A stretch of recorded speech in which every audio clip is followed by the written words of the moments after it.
The first part of Module 1 is intake, and we'll do intake in two different lectures.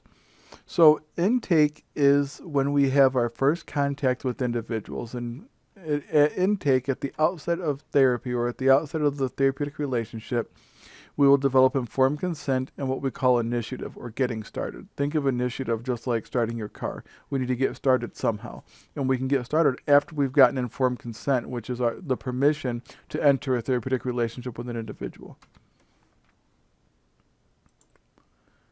In order to build a therapeutic relationship, we have to make a good first impression. It's the very first start. Undoubtedly, you've had a good first impression by somebody here at Olivet College, and undoubtedly you've had a bad first impression from someone here at Olivet College. When you think of that, you think of how difficult it is for somebody to dig out of a bad first impression. And you might also think that it's difficult to lose the good first impression. But believe it or not, we tend to make people seem less than what they are generally. So it's easier for somebody to fall from grace than it is for somebody to stay really low, like have a bad first impression and improve that impression. So remember that when you think about, well, I made a good first impression, so I'm home free. Not so much. On the other hand, if you make a bad first impression, that's a really, really difficult hole to dig out of. We make change with the first impression. So at the first meeting we have with somebody, that's when we start to help them to make change. And it's a very, very important first meeting. Your attitude, the way you carry yourself, the words that you use, the first impression that you make on the individual is super important. You can really help somebody out by having a good first impression, or you can really tear them down by having a bad first impression. There's a saying that a smile turns away wrath, or what that really means is having a good demeanor about yourself can turn somebody away from anger, can turn somebody away from depression, anxiety, whatever it is, can turn somebody away from making a bad decision just by you being who you are. One of the most important things I can tell you about being in a class like this is that who you are is one of the most useful tools. I'll even go as far to say it's the most useful tool you have in your arsenal, just being who you are. Just because we have a good first impression, again, does not mean that we're going to have smooth sailing. So after we've made a good first impression, we talk about the presenting problem. The presenting problem is a term that anybody in the medical or mental health field will understand. It's a buzzword. Another term for it is called the chief complaint. You'll sometimes see it abbreviated CC in documents. Chief complaint is normally used in medical settings, whereas the presenting problem is used in mental health settings, but don't be surprised to see them interchangeably. There's a lot of blurring between the disciplines, so don't feel like, well, we should call it a chief complaint because this is a medical setting, or we should call this presenting problem because it's a mental health setting. It's okay. There's enough room for everybody to work, so don't get too bent out of shape if you see somebody using a term that you would usually associate with a different field. The presenting problem takes into consideration a lot of things for the reasons that somebody is seeking services. So the degree of dysfunction or the covert reasons are to be discovered later. So imagine that you are meeting somebody for the first time and they say something like, I lost my job because I can't get there. Okay, stop. That is the presenting problem. That is the patient's or the client's perspective. That is their presenting problem. I lost my job because I can't get there. There are probably lots of reasons why they can't get there. There's probably a lot of dysfunction that contributes to why they can't get to work. But whatever it is, they can't get there. You use the client's exact words, which we'll cover a little bit later, especially when we talk about documentation. And we take the presenting problem very seriously. If somebody says to you, I can't get to work because, or I lost my job because I can't get to work, that's a very serious thing for them. And it's important that you take it seriously because they're coming to you with a problem. And we all know that it can be difficult to bring a problem to somebody in the first place. So presenting problems might look like, I'm struggling making sense of all the chaotic issues in the world, which is probably common right now. People make me so angry that I think about seriously hurting them. Probably also something that's going around in the world right now. I don't think I have what it takes to raise my child properly. That can be for any new parent out there. I've been there. Gee, do I know how to raise this thing that just came from my wife 5 hours ago? Who knows? But that's a presenting problem that somebody might have, and we do take them very seriously. Now, the presenting problem usually is the beginning of therapy. So it's kind of like, well, let me take that back. The presenting problem is usually the reason for beginning therapy. We can't begin any kind of interviewing or therapeutic intervention until we've gotten what's called informed consent. Informed consent is also known as a professional disclosure statement. So informed consent is a way for us to let somebody know what the relationship that we are going to engage in them is going to be like. And what that does is it allows them to be informed and to give consent to us to treat them. So you've read in the text that there's a pretty lengthy 2-page informed consent document. Some are shorter, some are much longer, depending on what your discipline looks like. But the goal is to be upfront from the outset of therapy. So you want to talk about what your prices are if you're a private practitioner, or you'll talk to them about what the scheduling might look like or what kind of things you might talk about. You want to let them know right up front what they're going to be talking about. You want to be transparent about the relationship that you're engaging them with. You don't really want to hold anything back and keep something a secret. It's important that they feel comfortable with you and they don't feel duped later on. This link will take you to the state of Michigan's informed consent, which is really the state of Michigan's application for licensure as a licensed professional counselor. Okay, open. And it tells you what to look for when creating your informed consent. So the informed consent, usually on page 4 or so. Maybe 5. Oh, we got 1 to 5. Okay. So on page 5, it talks about the professional disclosure statement, also known as informed consent, and what it has to include. This is in your resources for the informed consent document, so if you can't follow the link, you can find it there on Blackboard. And you'll need to include all this information. It's not a lot of information, but it is important. You can look at the examples as well. Okay, go away. So, please be aware of what you need to include there. You may have taken a course with me before. I think we talked about informed consent and social work ethics if you've taken that class with me. So maybe you can use that one to update this assignment. That's an okay thing to do. But whatever it is, you'll need to create your own assignment. We can talk about that in our face-to-face, or you can go ahead and get started on that in the assignments anyways. Informed consent comes with a lot of resources and a lot of examples, so I think that you can probably go through that without much difficulty. So the informed consent is something that you use, but you may not always have access to it. What I mean is this. If you work for a larger organization, you may never ever see the informed consent document because it's developed by administrators and you might not do your own intakes. On the other hand, if you're working private practice, you will probably write your own informed consent. So it's important that you're aware of what goes on the informed consent and when it's appropriate for you to use it, even if you may be working in an agency where you don't see it. So just be careful about what you know about the informed consent, because you want to be informed yourself on what goes in it. Informed consent is also a matter of describing to somebody. Now, obviously, you can't get a signature on what you're talking about, but you do want to be able to talk about what you are going to, what you're going to talk about in therapy, some of the structural things like when sessions are held, how often they are, how long they are, where you park even, what your pet policy is. Those are all included in informed consent. So it's important to be able to talk about that to give somebody a rundown of the finer points of it, not as a substitute, but in addition to the informed consent document. So some good notes on the structure of informed consent is that you really want to write these at a 3rd to 5th grade level. And that's because you need to write it for adults who may not have high school educations or may have poor reading skills. If it's for a child, you will read it to the child and the parent at the same time, and you will get consent from the parent. So a child cannot give consent. There is this idea called assent that they give, but it's usually in cooperation with the parent, so it's technically still consent. But parents need to be able to read this. The expectations need to be clear. Short but relevant paragraphs. Don't have these big long essay paragraphs. It's short. It's single spaced so that it's clean. And you want to have a good professional looking header on the document so people look at this and think, oh, wow, this is a real organization that has, a graphic or whatever. It's obviously it doesn't have a lot to do with what you're going to provide them in terms of therapy, but it does give them the idea that where they're going is a good place. You also want to keep it written in the first or third person.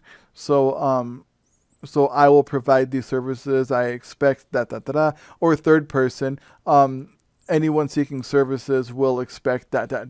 Don't use you. Don't say you will expect to come into session. No, it's first or third person. And keep it consistent. When it needs to be first person, make it first person. When it needs to be third person, make it third person. And try not to interchange them too much. This is from this is a list of the categories from the state of Michigan's counselor applications. So you can see these just in one slide. Again, you want to have the contact information, which is generally in the professional header, description of the practice, and for the purposes of the assignment, you'll kind of make that up because you don't have a practice right now. Unless you have interned or something and you want to use that information, you can do that as well. You want to describe your education and your experience. And why don't you go ahead and extrapolate this for when you graduate so you'll have education and some experience if you've done a practicum or internship. But the education piece will be the most relevant for you if you don't have a lot of experience with working with individuals. By the way, you can use experience like if you did tutoring or whatever, or if you did some kind of peer mentorship group, that can be some good experience too. So relevant experience to therapeutic endeavors is perfectly fine. Your fee, what do you charge people? What do you plan to charge people? You will include also supervisor information. What that is for is because when you first get your license to practice counseling, your LLPC, you have to provide all your practice under a supervisor because you have a limited license. And then once you've conducted so many hours in supervision under that supervisor, then you get to drop the supervisor and the L, and you have an LPC. So your supervisor can be somebody who you know, or it can be made up, or you can use me or whatever it is, that's fine. Then you also have to have the complaint information and the informed consent. The complaint information is copy and pasted right from the document from the state of Michigan document I showed you earlier. It's that indented centered paragraph. That's indented centered, it's not even a real thing. It's that centered paragraph. This one right here, that needs to be taken and copied and pasted into your document. And really what the statement is if anybody has any questions about the conduct of your providing services, they can contact that complaint number. Don't just say something like, if you have any complaints, then you can contact the following entity. No, it's if you have complaints about your conduct. If you have any complaints, then they can say, well, I don't like the fact that they don't offer coffee. Okay, that's obviously not a complaint. That's reasonable. It needs to be a complaint about your conduct. All right. Move. Go. Good. Okay, so that's informed consent. Let's move on to initiative. And initiative is what we call the motivation to change. When we want to start to make change, then we have initiative. When people come to see you as a clinician, it's pretty easy. If they're coming to see you, then they already have motivation to change. We just need to help them to make that change. On the other hand, initiative is very difficult when people are forced to use our services. So if they're court-ordered, if they're in a sobriety group that requires therapy, or if they are asked to go there by a spouse or another loved one because they're concerned about their behavior or their mental space, that can be really hard. So when we talk about initiative, it's how do we get people started? There are lots of different ways that we can work with individuals, and we'll talk about that especially when we get to talking about motivational interviewing. So at the first session, which is where we start this initiative, so after we get the informed consent, we can also talk about some of the helping relationship outset qualities. I know it's kind of a weird place to kind of talk about this, but really people, after they've signed the informed consent, they might have other questions, especially if you mail them the informed consent ahead of time. They might have questions like, what's the parking like? In small cities, it's not that big of a deal, but in big cities, parking's a really big deal. You want to talk about amenities. Say, hey, when you come in, if you need to use the bathroom, it's straight ahead and then on the left. If you want coffee, it's in the coffee maker. Help yourself. Or what your pet policy is. So, we allow you to bring in your pet if you'd like to bring in your pet, but please know that if the pet's distracting, then we'll ask you not to bring it back, because just because they have a pet and want to bring a pet in doesn't mean that it's necessarily therapeutic. There's a big difference between what we consider therapy animals, which is an intervention that is used to alert people of certain issues like seizure disorders and things like that, versus the emotional support animal, which is an animal that makes you feel good and helps you to cope. Those are two different things, and emotional support animals are not always therapeutic. Well, we can talk about that if you'd like to. The good thing is that our new director of the health and wellness area, I forget exactly what the title of it is, she has done some work with emotional support animals, so she could answer all of your questions on that. So if you want to talk to her about that, knock yourself out. So after you have developed a little bit of initiative just by getting somebody in the door and telling them about the practice, about the amenities, then we start to talk about how do we work with these clients that are reluctant and resistant. Well, that can be really hard. So a reluctant client is somebody who doesn't want to be in counseling, treatment, or therapy. So think about children. Somebody who is court-ordered. Thank you. Somebody who's court-ordered or coerced. So if you're reluctant, you're not sure if you want to be there. So children are oftentimes reluctant to go to therapy. They feel like that someone else is going to tell them what's wrong with them.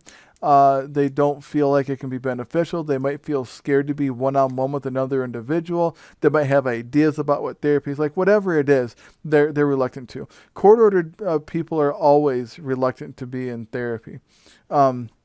They're being forced to. If they followed rules willingly, they probably wouldn't be court-ordered to be in therapy.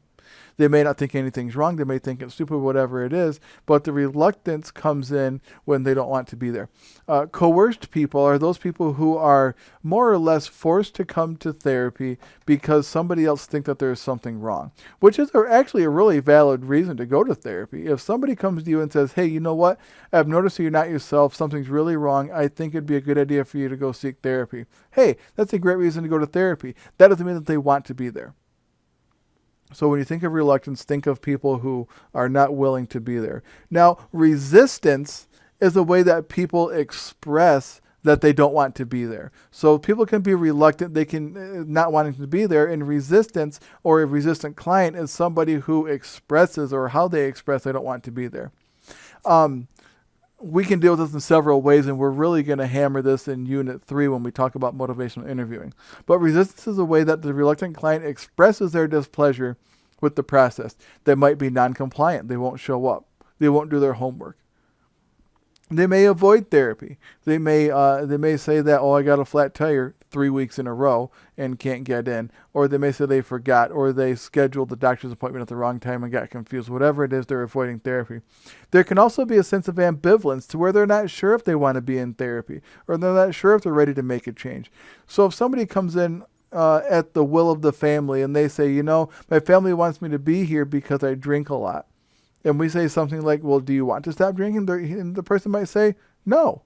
It's how I deal with life. It's how I cope with life. My work is hard. My family's on my back all the time. It's how I escape it. So they may not want to be there, even though they understand that it is affecting their family adversely, which is a legitimate concern. So when we talk about reluctance and resistant clients, it can be non-compliant, avoidant, it can be ambivalent. And we'll talk a lot more about that as we get into the course. When we're working with reluctant and resistant clients, it's important that we keep some things in mind. That we want to use what we call motivational interviewing, which we'll cover extensively in Unit 3. But motivational interviewing is about this idea of preparing people for change or helping people make change. We don't want to butt heads with them because they're really good at butting heads, probably better than we are at butting heads. And so instead of butting heads, we want to come alongside them. We want to work with them, whatever is going on. We want to roll with the resistance as well. We want to recognize that people are resistant and that it's okay for them to be resistant. I don't know that I'd be incredibly happy about going to therapy because my family thinks that I have an anger issue. Okay? And then we also want to prepare them for change. So even in the midst of them being resistant, we can ask questions like, now I understand that you don't want to make the change, but for a moment, let's talk about what it would be like if you had already made the change and you weren't doing this thing anymore. You weren't drinking alcohol anymore, or you weren't expressing your anger so often all the time. What would that be like? And have them kind of think in the future. That's still preparing them for change. You can still talk about the fact that they recognize that they don't want to be there. I don't want to be in here, this is stupid. And then you say something like, okay, so are you happy with life? No, I'm not happy with life. Okay, so tell me about not being happy with life and being stupid being here, even though being here will help you to have a better life. What about that makes sense to you? Tell me how that makes sense in your mind. Not like antagonistically, but thoughtfully. We want to know. So how does that make sense? And let them walk through it. We want to prepare them for change. So we are going to do in-class activity, hint, hint, about categories of resistance.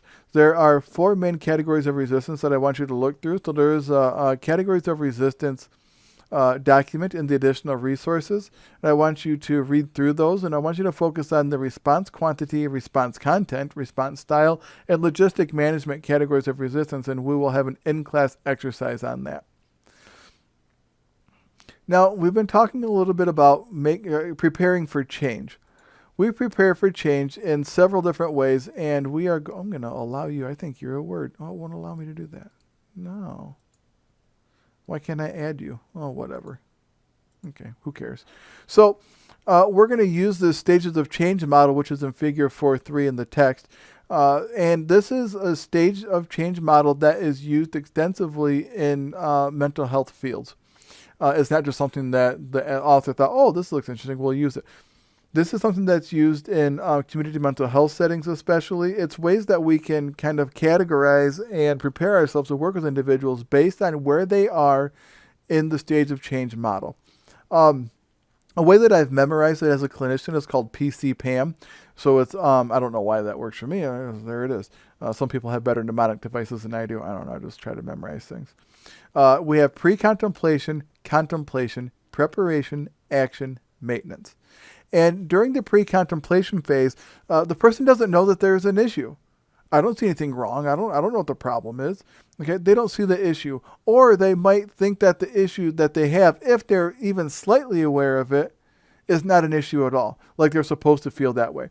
I've seen this a lot recently with people that I've counseled in terms of what they're supposed to feel. This kind of comes in waves. People have a hard time conceptualizing their feelings sometimes. But lots of times people are feeling down on themselves because they don't have enough money, or they're not staying busy, or maybe they're gaining weight because, okay, fine. But the reality is that they're still in the pre-contemplation phase, because even if there is a problem, they say something like, but I'm supposed to feel that way. It's COVID-19. We're all supposed to feel this way. That's pre-contemplative, because they're not even aware that the way that they feel is a real issue, because they've minimized it so much by the context of what's going on in the world. So when people are in that pre-contemplation phase, we want to talk about awareness. We want to use motivational interviewing. Hey, look, it showed up in the text. We want to give them feedback. We want to give them education. We want to create discrepancy to say, yeah, okay, fine. People are feeling this way, but isn't it still not great to feel like it's okay to feel bad?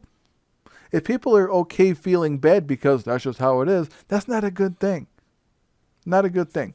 So people can be pre-contemplative. Then there's contemplation. They're aware that there's a problem, but that the problem is serious or requires treatment. This is a little bit different than pre-contemplation in the sense that they can understand that there's a problem, but that the problem is just small.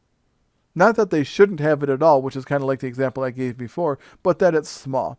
Something like, yeah, I'm sad, but everybody else is sad too, so it's not really that big of a deal. Okay, they are aware that it's a problem. They're aware that other people think it's a problem, but because other people experience it, that must mean that, oh, it's not a big deal. That's not the case at all. I'll tell you a dirty little secret. Everybody has awful days.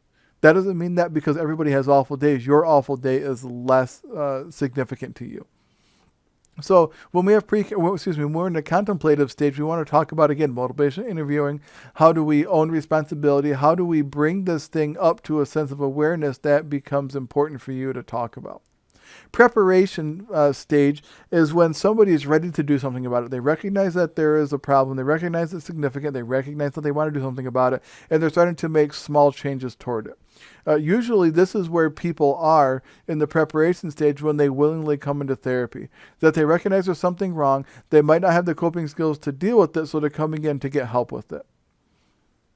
The action phase, Gestalt techniques, I would love to talk all day about that. The action phase is when the individual comes in, has done some work, and is actively working therapeutically on the solution to it. Now, people can come in and do things on their own, but it doesn't necessarily mean that they're therapeutic. So we want to talk about behavioral strategies. By the way, a lot of other strategies besides behavioral. I wish they wouldn't just list behavioral strategies, but there's lots of other psychotherapeutic strategies that you can use besides behavioral. But whatever it is, they're working on it actively. Mindfulness would even be a good way to approach an issue like that. And then last is maintenance, is where you've gotten through an issue, you've made some change, and then the client is maintaining a positive change with little intervention or no intervention from therapy. So at that phase, you are really looking at maybe therapeutic groups. Maybe somebody came in with alcohol issues, and they've been working with you successfully as an addictions counselor, and then they're ready to go, and they go out, and now they're relying on AA. Maybe they're relying on their sponsor, or there's some relapse prevention strategies that you've treated them with. Now, just because somebody reaches the maintenance phase does not mean that they're out of the woods. This is a stage of change spiral, and it kind of starts, if you want to start somewhere, with pre-contemplation, and then you graduate to contemplation, to preparation, to action, to maintenance, and then you have a lapse if it's the first time you've gone back into the old behavior, or if it's the subsequent times, then it's a relapse. And usually what happens is after the relapse, you learn something about it. You say, well, geez, I thought I was safe not going to a graduation open house, but man, in the parking lot, some people's parents had some booze and I was drinking again. Didn't even realize it was happening. It just happened so fast. I got caught up in it. Okay, now you know that there's a relapse. You jump back into preparation. You take some action. And what you do is you work something new in, a new coping strategy, a new relapse prevention strategy. And then you go up through the action, the maintenance, and then hopefully you hang out in maintenance again. But remember, every time you relapse, you learn something new and you keep spiraling up. You keep growing from this. So the stage of change model is about growth mentality. Again, we're going to have a stage of change activity, so make sure that you're familiar with these as well. Now, for next class, we're going to focus on the initial interview, how we actually talk to people and get lots of information during that first session in a relatively short amount of time. We're going to focus on relationship and rapport, which is a large part of it. And after you have your first session, you begin record keeping, which is what we'll focus on as well. We won't focus on necessarily how to take the clinical notes. That'll be in the next set of lectures in the working phase, but we will be talking about what we do to keep them safe and secure and what is worth documenting. So that is it for the intake part 1, where we're talking about informed consent and initiative. We will talk more in class.